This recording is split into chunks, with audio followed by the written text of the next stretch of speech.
Namaskar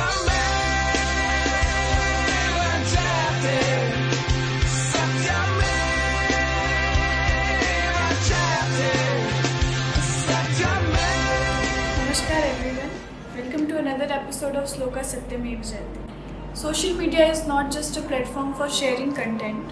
It's a canvas for creating connections, fostering communities, and shaping narratives that define our digital age. It has significantly transformed the way teenagers communicate, express themselves, and navigate the world around them. This digital landscape has become an integral part of their lives, presenting both opportunities and challenges. To discuss this issue, today we have Shrika Reddy from Stage 9. Welcome Shrika, welcome to our show. Thank you for having me. Yes. Okay Shrika, so tell us, how often do you use social media and which is your favorite platform? Well, I use 2 to 3 hours a day social media. My favorite platform on social media is Instagram, where you can use reels to get entertainment, and you can chat with your friends and send reels to your friends, and you can get funny memes and you get relaxed there. Of course, the time varies depending on my schoolwork.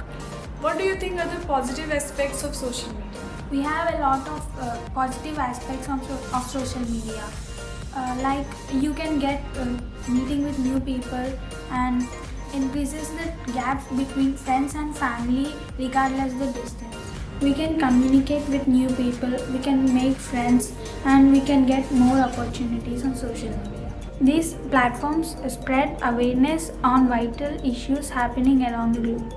These also provide entertainment and generate business for new people. According to your personal experience, what are the negative aspects of social media that you are experiencing? Spending too much time on social media affects my sleep, mental health, and productivity. Sometimes it feels like we are missing out of real life experiences because we are so focused on our screen.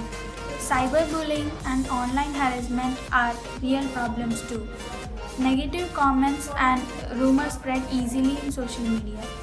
Do you feel pressure to present a certain image of yourself on social media? Yes, it's a pleasure for me presenting myself on social media. Among us teens, we show our life best possible way in social media. We want to make look everything super excited, fun, and in a perfect way. But that's not how things are always in real life. At last, what messages would you like to give to your friends who are using social media? Social media is too addictive, so don't get addictive to it. So make a timetable and use phone according to your timetable. Keep your phone apart while studying. Don't let the number of likes or comments define your worth. Absolutely, Shrika. Behind every profile is a life as complex as your own. On this positive note, I would like to put an end to this discussion. Thank you so much for coming to our show, and thank you audience for watching our show.